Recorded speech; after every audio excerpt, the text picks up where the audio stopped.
जय जगन्नाथ। कोटि कोटि ओडिया मौड़मणि जगतनाथ जगन्नाथ दर्शन पर पुरी को यात्रा समय किसी स्मृति अर्थात आम से किभली भाव में पहुँचलु सेठारे बिताई किसी समय जहाँ आपण सहित शेयर करूँ। दयाकोरी भिडियो को शेष पर्यंत देखूँ। धन्यवाद।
ଯେହେତୁ ଏତେ ବାଟ ଗାଡ଼ି ଚଲେଇ ଆସିଲେଣି ତେଣୁକରି ଆମ ମନୋଜ ବାବୁ ଥକି ଗଲେ, ତାଙ୍କୁ ନିଦ ଆସିଲା, ତେଣୁକରି କିଛି ସମୟ ଠିଆ ହୋଇ ତାପରେ ଯିବା ପାଇଁ ବାହାରିଲେ।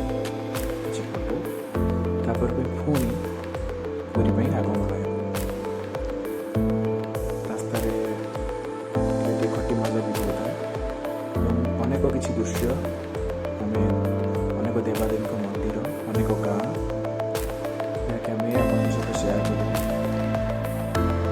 ଶ୍ରୀକ୍ଷେତ୍ର ଠାରୁ ପୁରୀକୁ ଯିବା ସମୟରେ ରାସ୍ତାରେ ଗାଁ ଗହଳି ହେଉ କି ପ୍ରକୃତି ହେଉ, ସେ ସବୁ ଦୃଶ୍ୟ ହୃଦୟକୁ ଅଲଗା ପ୍ରକାର ଆନନ୍ଦ ଦେଇଥାଏ, ଯାହା ସମସ୍ତଙ୍କୁ ଆନନ୍ଦ ଦେଇଥାଏ ଏବଂ ସନ୍ତୁଷ୍ଟି ଦେଇଥାଏ।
ବହୁତ ଅପେକ୍ଷାର ଅତଘଟେ ଆମେ ପୁରୀରେ ପହଞ୍ଚିଲୁ।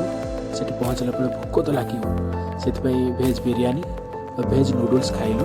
ତାପରେ ସମୁଦ୍ର କୂଳକୁ ବୁଲିବା ପାଇଁ ବାହାରିଲୁ। ବାଟରେ ଗଲାବେଳେ ବହୁତ ଟ୍ରାଫିକ୍ ପଡ଼େ। ଏଠି ବହୁତ ବଢ଼ିଆ ମଜାଦାର ଘଟଣାଟି ଘଟିଲା।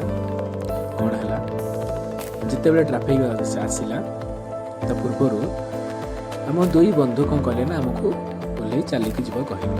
କିଛି ସମୟ ଚାଲିକି ଗଲୁ, ତାପରେ ଚାଲିଗଲା, ପୁଣି ବସିକି ଗଲୁ। ପୁଣି ଥରେ ଟ୍ରାଫିକ୍ ପୁଣି ଥରେ ଗଲା, ପୁଣି ଥରେ ଚାଲିକି ଯାଅ, ତାପରେ ପୁଣି ବସିଲୁ। ବସିଗଲା ପରେ ସମୁଦ୍ର କୂଳେ, ତାପରେ କିଛି ସମୟ ଗଲା ପରେ ନିତୁ ବାବୁ ଆମର ଗାଡ଼ିଟିକୁ ନେଇ ଗୋଟେ ସାଇଡ଼ରେ ଲଗେଇଦେଲୁ।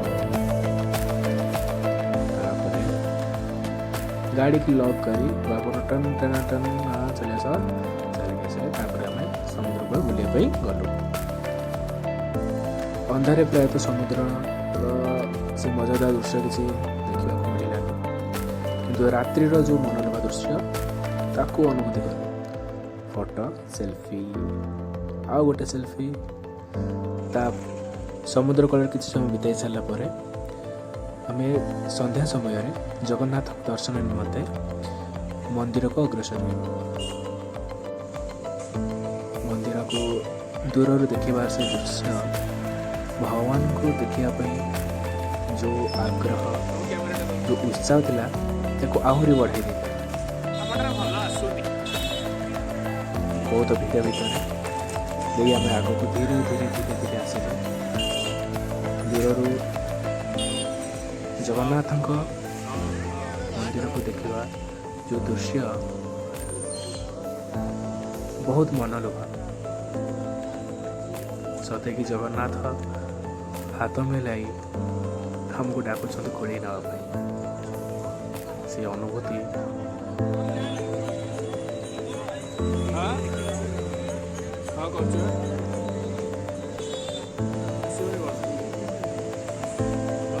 जगन्नाथ मंदिर बाहर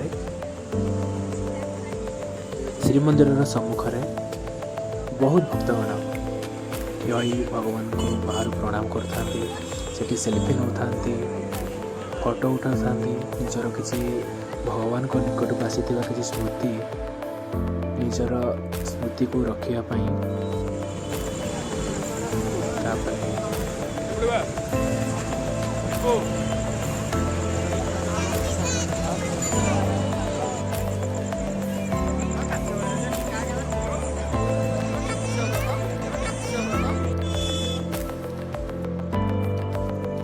श्रीमंदिर बाहर बहुत किसी फोटो उठे सारापर आम श्री जगन्नाथ दर्शन निमंते मंदिर जावाई बाहर बाटर जा बेले जड़े फरेनर को देखे जी आम ग्रामर उपकौशी जगन्नाथ विषय प्रचार कला देखिए वहाँ के गर्व लगे कि आज आम कौन कर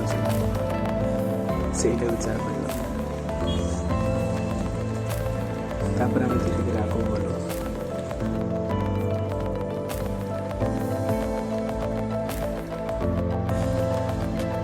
प्रथम आम जोटा मोबाइल स्टाण्ड पाक गलु सेठारे निःशुल्क भाव जोता और निजर आवश्यक जिन सुरक्षित भाव रखाए यापर आम अणस्थंभ निकट ठिया हो आरती ने जगन्नाथ को प्रणाम कर सिंहद्वार निकटर 22 पाहाच को प्रणाम कर मंदिर बाम पार्श्व दे अन्य पार्श्व देवादेवी को प्रणाम कलु एठार अन्य समस्त देवादेवी को दर्शन कर श्री जगन्नाथ दर्शन निमंते मंदिर में प्रवेश कलु गणस्तंभ को गोल मुंडिया मारी से जगन्नाथ अपूर्व मनलोभा बेश को दर्शन कलु गोटे ओडिया मौड़मणि जगन्नाथ से बेश कि मनमुग्धकर ताकू देखी आखि छल छल हो जाए एवं तन और मन जमीती कि भक्ति रे परिपूर्ण ताकू देखला पर जमीती अन्य किछि देखा इच्छा हो नथाए ताको पाखरु आसीबा को इच्छा हो नथाए तापरे कौन करबा समस्त को तो देखिया को पड़िबो तापरे आमे भगवान का दर्शन करी आमे आनंद बजार निकट को पहुँचलु आनंद बजार रे महाप्रसाद खाई खूब आनंद रे आमे अश्वदा आरती मंदिर बाहर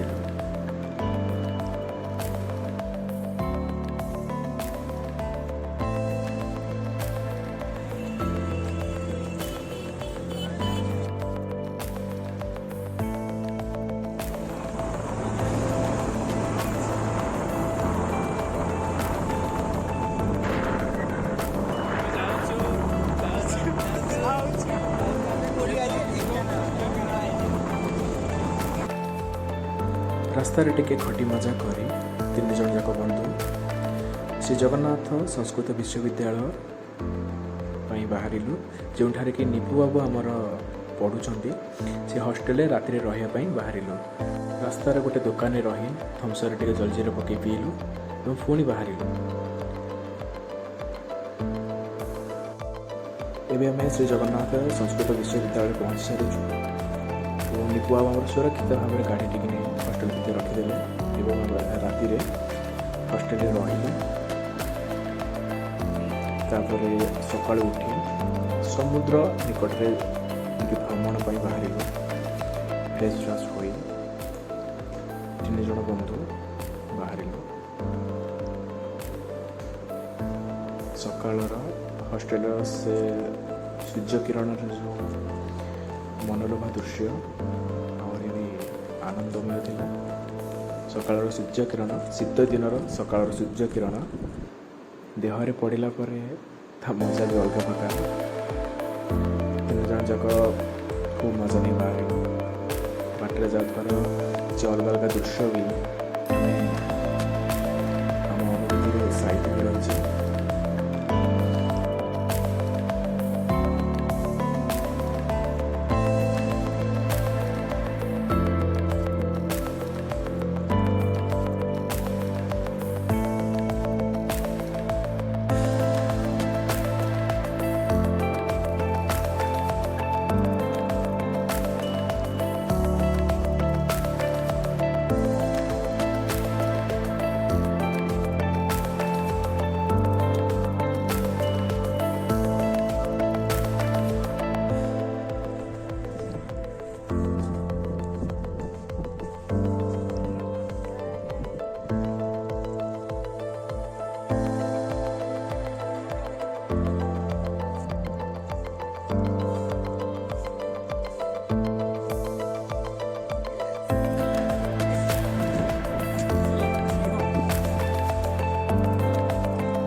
ସମୁଦ୍ରର ଦୃଶ୍ୟ ଯେତିକି ମନମୁଗ୍ଧକର ଥିଲା, ପାଖକୁ ଆସିଲା ପରେ ତାହା ଆହୁରି 10 ଗୁଣା ବଢ଼ିଗଲା।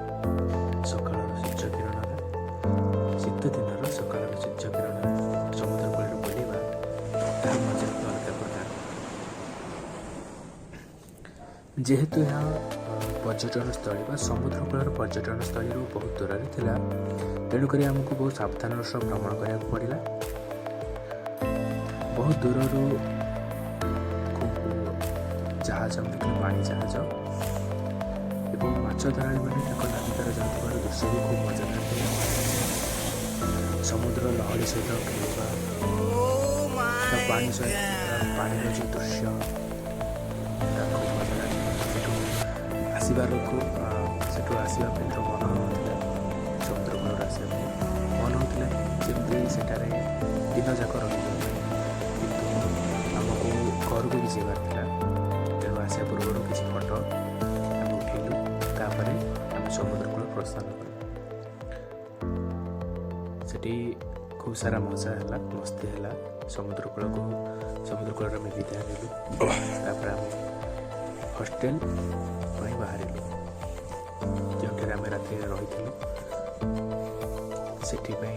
ସେଠୁ ଆମେ ଆମ ବ୍ୟାଗ୍ କରି ବ୍ୟାଗ୍ ନେଇ ଆମେ ଆମ ଘରକୁ ପ୍ରସ୍ଥାନ କଲୁ।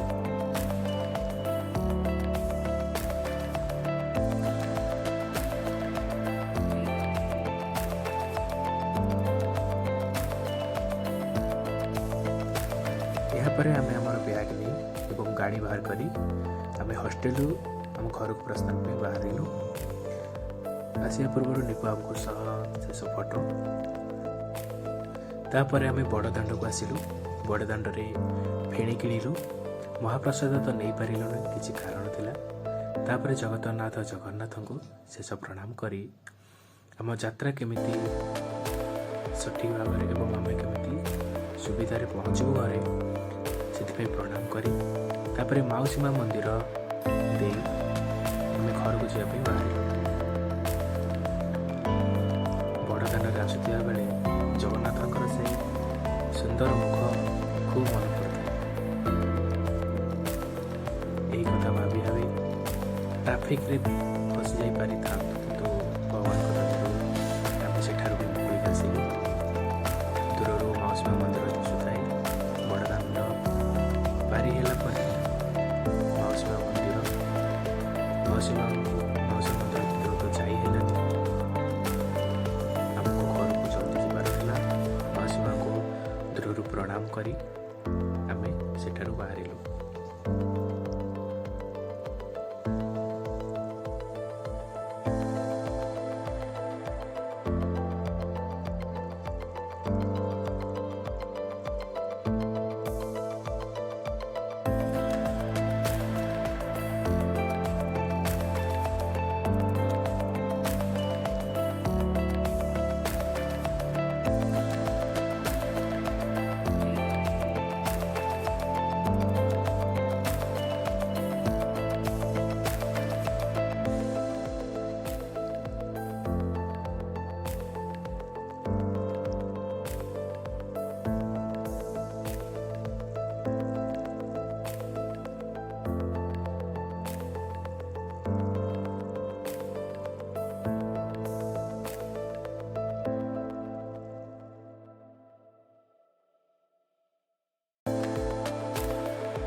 भिडियोटी भल लगी लाइक करंतु आम चैनल को सब्सक्राइब जरूर करंतु। प्रभु श्री जगन्नाथ समस्त को भल रखंतु।